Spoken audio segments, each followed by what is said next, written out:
கோவையில் சமத்துவம் சகோதரத்துவம் தழைத்தோங்க மும்மதத்தார் கொண்டாடிய சமத்துவ கிறிஸ்துமஸ் விழா.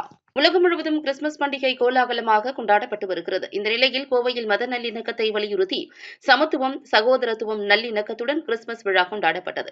ரத்தினபுரியில் உள்ள செயின்ட் பால் சர்ச் வளாகத்தில் பல்சமய நல்லுறவு இயக்கத்தின் மாநில தலைவர் ஹாஜி ஜே முகமது ரஃபி சார்பாக இந்த விழா ஏற்பாடு செய்யப்பட்டது.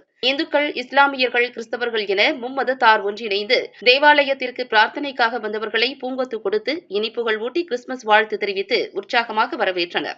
மடாதிபதிகள், ஃபாதர்கள், முஸ்லிம் மத போதகர்கள் ஒன்றாக இணைந்து கொண்டாடிய இந்த சமத்துவ கிறிஸ்துமஸ் விழாவில் ஒருவருக்கொருவர் இனிப்பு ஊட்டி கைகோர்த்து அன்பை வெளிப்படுத்தி கிறிஸ்துமஸ் வாழ்த்து தெரிவித்து ஒற்றுமையை நிலைநாட்டினர்.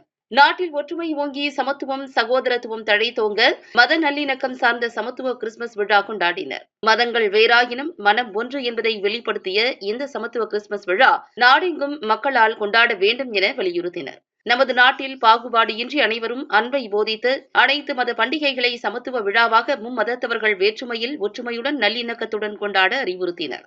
இந்துக்கள், இஸ்லாமியர்கள், கிறிஸ்தவர்கள் ஒன்றிணைந்து சமத்துவ கிறிஸ்துமஸ் விழாவினை கொண்டாடியது பலரையும் பாராட்டச் செய்தது. சமத்துவ கிறிஸ்துமஸ் பண்டிகையை 10 வருடங்களுக்கு மேலாக கொண்டாடுவதாக விழா ஏற்பாட்டாளர்கள் தெரிவித்தனர். என்னுடைய பெயர் அருத்தந்தை ஏஎம் ஜோசப் தனராஜ். கோவை மறை மாவட்டத்தை சார்ந்த ஒரு குருவானவர். கோவை ரத்தினபுரியிலே பங்கு தந்தையாக பணிபுரிகின்றேன். இன்றைய தினம் உலகம் முழுவதும் ஆண்டவர் இயேசுனுடைய பிறப்பு பெருவிழாவை கொண்டாடி மகிழும் இந்த வேளையிலே இந்த ஊரிலே நாங்கள் 3 மதத்தினர் ஒன்றாக இணைந்து இந்த கிறிஸ்துமஸ் விழாவை இந்த ஆண்டு சிறப்பிக்கின்றோம். ஆகவே கத்தோலிக்கராகிய நாங்கள், இந்து மத சகோதரர்கள், முகமதிய சகோதரர்கள் எல்லோருமாக இணைந்து இந்த கிறிஸ்துமஸ் விழாவை கொண்டாடி மகிழ்கின்றோம்.